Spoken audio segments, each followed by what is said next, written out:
புதிய வாசிப்பு புதிய சிந்தனை நிகழ்ச்சிக்கு உங்கள் அனைவரையும் அன்போடு வரவேற்கின்றேன். இந்த பகுதியில் தி வயரில் வந்திருக்கக்கூடிய கட்டுரையை தான் நம்ம எடுத்து பேச இருக்கிறோம். இந்த கட்டுரையினுடைய பேசுபொருள் என்பது அரசியல் நெருக்கடியாக மாறுகிறதா, நகர்ப்புற கழிவுகள், இது குறித்து தான் நம்ம உரையாட இருக்கிறோம். இது குறித்து பேசுவதற்காக பூவிலகின் நண்பர்கள் அமைப்பின் சார்பாக திரு வெற்றிச்செல்வன் அவர்கள் வந்திருக்கிறார். வாருங்கள் நேயர்களே.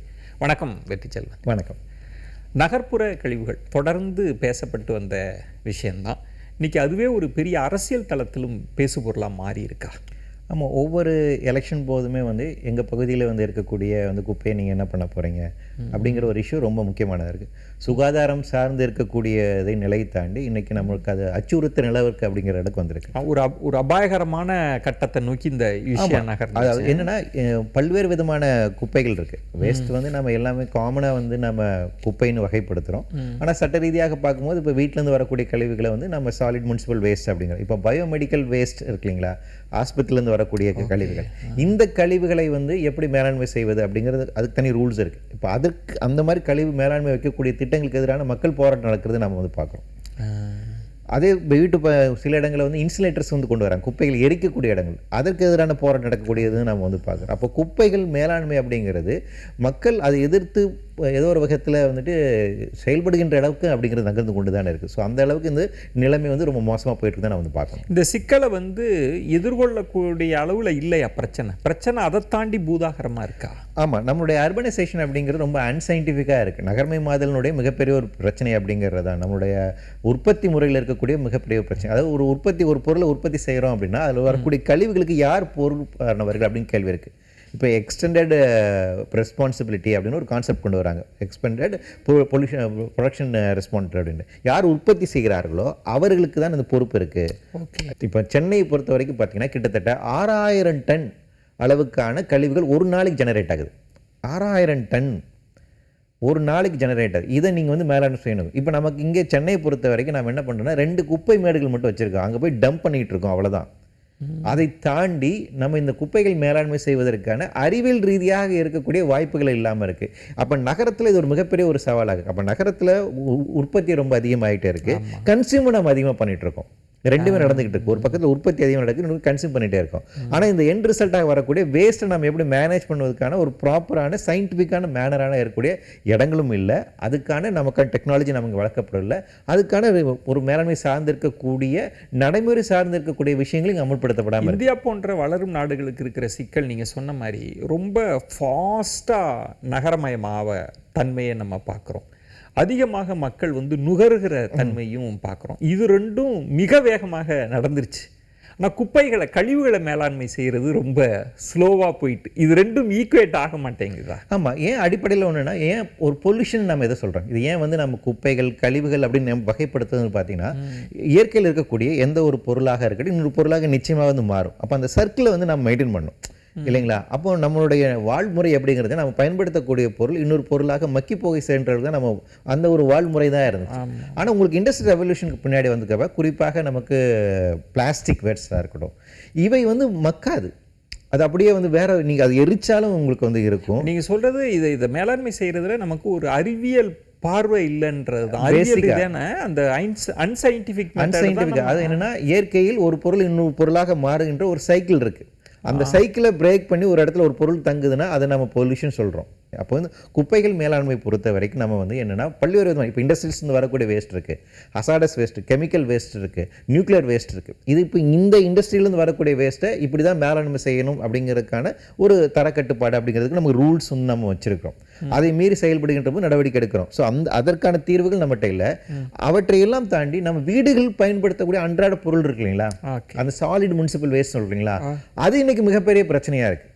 அது இண்டஸ்ட்ரியல் வேஸ்ட், நியூக்ளியர் வேஸ்ட்டை புரிஞ்சிக்க முடியுது, அது ரொம்ப கடினமானதுன்னு. ஆனால் சாதாரணமாக வீட்டில் நம்ம உற்பத்தி செய்யக்கூடிய பொருள் இருக்குல்ல, அது பயங்கர அளவுக்கு வேஸ்ட்டாக இருக்குது. எந்த அளவுக்கு அவ்வளோ நுகர்வோர் நாம் அப்போ அடிப்படையில் இந்த நுகர்வுத்தன்மை மிகப்பெரிய ஒரு பிரச்சனையாக இருக்கின்றது. இந்த நுகர்வுத்தன்மை தூண்டக்கூடிய வகையில் இருக்கக்கூடிய இருக்குங்களா அந்த ப்ரொடக்ஷன் சிஸ்டம், அது அடுத்த பிரச்சனையாக இருக்கு. நிச்சயம் இந்த தன்மை, இது உற்பத்தி செய்யப்படுவது, நுகர்வது, அதை மேலாண்மை செய்கிறது ஒரு பிரச்சனை. இந்த கட்டுரையில் அட்ரஸ் பண்ண பிரச்சனைன்றது இப்போ கழிவுகள் எல்லாம் புறநகரில் கொண்டு போய் டம்ப் பண்ணுறது, அங்கே அதை எரிக்கிறது, அதை சுற்றி எழக்கூடிய அந்த சமூக ஒரு பதட்ட நிலை இருக்குல்ல, அது இன்னைக்கு லைம் லைட்டுக்கு வந்துருச்சா? ஆமாம், அது தமிழ்நாட்டில் ரொம்ப அதிகமாகவே இருக்குன்னு சொல்லப்போனால் சென்னையில் இந்த பிரச்சனை கடந்த 20 வருடங்களாகவே இருக்குது. ஏன்னா நாம் இங்கே 20 வருடம் பள்ளிக்கரணை தான் கொட்டிக்கிட்டு இருக்கோம். சென்னை பொறுத்த வரைக்கும் 2 இடத்துல வந்து டம்பிங் யார்டு அப்படிங்கிறது, கொடுங்கலூர்லையும் இங்கே பள்ளிக்கரணை மாஸ்டர்ல தான் வந்து மிகப்பெரிய அளவில் கிடையாது. அதை என்ன செய்யறது இன்னைக்கு வரைக்கும் நமக்கு அறிவியல் ரீதியாக இருக்கக்கூடிய தீர்வு கிடைக்கல. இந்த கட்டுரை வந்து டெல்லி அரசியலை மையமாக வைத்து ஆம் ஆத்மிக்கும் பாஜகவுக்கும் இருக்கிற சிக்கல், ஒவ்வொரு முறையும் அவங்க வாக்குறுதி கொடுப்பாங்கன்னு பேசுது. ஆனால் எல்லா வளர்ந்த நகரங்கள்லையும் இதுதான் காமனான பிரச்சனையாக தான் இது இருக்குன்றது தான். ஆமாம், காமனாக என்னென்னா மக்களோட வாழ்முறை இருக்குங்களா. இப்போ வந்து நகரத்திலும் இருக்கக்கூடிய கிராமப்புற வாழ்முறையில் வந்து குப்பைகளை வந்து அவங்க என்ன பார்த்தாங்கன்னா அது வந்து அவங்களுக்கு தேவையான ஒரு மெட்டீரியலாக எடுத்துக்கிட்டாங்க. அந்த ஒரு வாழ்முறை இருந்துச்சு. வரக்கூடிய குப்பைகளை வந்து சேமித்து வைப்பாங்க, அதை மக்க செய்வாங்க, அதை வந்து வயக்காட்டுக்கு வந்து பயன்படுத்தாங்க. ஸோ விவசாயத்துக்கு தேவையான ஒரு இடுபொருளாக இருந்துச்சு. இங்கேயுமே நம்ம வீட்டிலேருந்து வரக்கூடிய இப்போ கிச்சன்லேருந்து வரக்கூடிய வேஸ்ட் இருக்குங்களா, அதை நீங்கள் டீகம்போஸ் பண்ண வச்சு அதை நம்ம உரமாக பயன்படுத்தலாம். சட்டமும் அதான் சொல்லுது. ரூல்ஸ் தான். சாலிட் முனிசிபல் வேஸ்டோட பொறுத்த வரைக்கும் வீட்டிலேருந்து வரக்கூடிய குப்பைகளை வந்து பொறுத்த வரைக்கும் நீங்கள் டீகம்போஸ் தான் செய்யணும் அப்படின்னு சொல்லுது. ஆனால் அது நடைமுறையில் இங்கே இல்லை. ஒரு இடத்துல போய் டம்ப் பண்ணுறாங்க, அதோட பிளாஸ்டிக்கும் கலந்து வருது. அதனால தான் குப்பைகளை வந்து தரம் பிரிக்கணும் அப்படிங்கிறது. மக்கு குப்பை மக்காத குப்பைன்னு ஏன் பிரிக்க சொல்கிறாங்க அப்படின்னா இந்த சட்டத்தை நடைமுறைப்படுத்த வேண்டும் அப்படிங்கிறது தான். நீங்கள் குப்பைகளை மக்க செய்ய வேண்டும்ல, அதற்கான இடத்தை வந்து நம்ம அதிகம் ஒதுக்கீடு செய்வதில்லை. ஆனால் என்ன பண்ணுறோம்னா ரெண்டுத்தையும் சேர்த்து வச்சுட்டு இப்போ அந்த எரிப்பதற்கான இன்சுலேட்டர்ஸ் கொண்டு வரோம், வேஸ்ட் டு எனர்ஜி அப்படின்னு அடுத்த கட்ட நகருக்கு வந்து போகிறாங்க. இது ரொம்ப ஈஸியாக இருக்குது. அங்கங்கே சின்ன சின்ன இன்சுலேட்டர்ஸ் வைக்க போகிறோம், எல்லா குப்பையும் நாங்கள் எரிக்க போகிறோம், அதுலேருந்து எனர்ஜி எலக்ட்ரிசிட்டி ப்ரொடியூஸ் பண்ண போகிறோம்னு சொல்கிறாங்க. அந்த பிரச்சனையை இவங்க அட்ரஸ் பண்ணியிருக்காங்க. அதனால் அதுக்கு அருகாமையில் ஏற்படக்கூடிய மக்களுக்கு ஏற்படக்கூடிய ஆரோக்கியம் சார்ந்த பிரச்சனை, நோய் இப்போ இருக்குது, அது புற்றுநோய் எல்லாம் சொல்கிறாங்க. அது ஒரு சிக்கலாக நீங்கள் பிளாஸ்டிக்கை போட்டு எரிக்க போகிறீங்க இல்லையா, டாக்ஸிக் ஃபியூம்ஸ் வந்து அதுலேருந்து வரும். அது இன்னொரு பிரச்சனை என்னென்னா இதை வந்து ப்ளூ கேட்டகரியில் வந்துட்டு கொண்டு வச்சுருக்காங்க. ப்ளூ கேட்டகரி அப்படின்னா ரெசிடென்ஸ் ஏரியாவில் நீ அந்த இதை கொண்டு வரலாம் சட்ட ரீதியாகவே. ஆக்சுவலாக இது வந்து பொல்யூஷன் இண்டெக்ஸ் பொறுத்த வரைக்கும் இது வந்து ஒரு ரெட் கேட்டகரி இண்டஸ்ட்ரி. இதை வந்து எரிப்பதன் மூலமாக இன்சுலேட்டர்ஸ் பொறுத்த வரைக்கும் அது வந்து ரெட் கேட்டகரி இண்டஸ்ட்ரி. ஆனால் வேஸ்ட் டு எனர்ஜின்னு ஒரு கேட்டகரியை இவங்க உருவாக்கி அதை ப்ளூ கேட்டகரின்னு வச்சு பொல்யூஷன் கண்ட்ரோல் போர்டுடைய அனுமதி பொறுத்த வரைக்கும் இதுக்கு வந்து ப்ளூ கேட்டகரின்னு நார்ம்ஸ் ஃபிக்ஸ் பண்ணிட்டாங்க. டெல்லியில் இது வந்து ரொம்ப ஹசாரஸ் இண்டஸ்ட்ரியாக இருக்குது. டெல்லியில் இந்த மாதிரி இன்சுலேட்டருக்கு அகேன்ஸ்டாக தேசிய பசுமை தீர்ப்பாயம் கடுமையான தீர்ப்பு வழங்கியிருக்காங்க. அவங்க ஃபைன் பண்ணியிருக்காங்க. அதுலேருந்து எவ்வளவு காற்று மாசு ஏற்படுகிறது அப்படிங்கிறது சொல்லி இருக்காங்க. ஸோ அப்போ என்னன்னா இந்த பிரச்சனைகளுக்கான ஒரு அறிவியல் ரீதியான தீர்வுகளை காணாமல் அரசுகள் என்ன செய்யறாங்க அப்படின்னு பார்த்தீங்கன்னா ஏதோ ஒரு வகையில் ஒரு ஷார்ட் டேர்ம் தற்காலிக தீர்வு அதை நோக்கி தான் நகர்றாங்க. அப்போ இந்த பிரச்சனைன்றது இன்னைக்கு இப்போ தமிழ்நாடு மாதிரியான ஸ்டேட் வந்து கிட்டத்தட்ட ஒரு சூழலியல் சார்ந்தெல்லாம் கொஞ்சம் நகரக்கூடிய இடத்தில் இப்படிப்பட்ட பிரச்சனை மேலும் ஒரு கொந்தளிப்பான சூழலை உருவாக்கிடும். மக்கள் இதுக்கு எதிராக பேசக்கூடிய தன்மையெல்லாம் வரக்கூடிய இது நிறைய இடங்களை பார்க்குறோம்.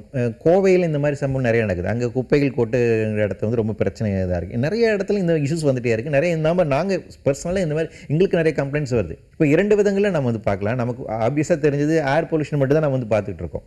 ஆனால் இந்த மாதிரி வேஸ்ட்லேருந்து லீச்சஸ் அப்படின்னு சொல்லுவாங்க. வருடந்தோறும் நீங்கள் பல வருஷங்களுக்கு அங்கேயே கொட்டி வச்சிருக்கிறனால அதன் மூலமாக வரக்கூடிய நுண்ணுயிர்கள் கிருமிகள் அப்படிங்கிறது அது மண்ணுக்குள்ளே வந்துட்டு அது அது மண்ணை வந்து பால்படுத்தும் அப்படிங்கிறது. இன்னொரு என்ன வரும்னா இது வந்து எக்காலஜியில் ஒரு புதிய சைக்கிளை வந்து உருவாக்குது. இப்போ பள்ளிக்கரணையில் இந்த மாதிரி குப்பைகள் நீங்கள் அதிகமாக கொட்டுறதுனால அங்கே இருக்கக்கூடிய பறவைகள் இந்த குப்பையில் போய் சாப்பிடுது.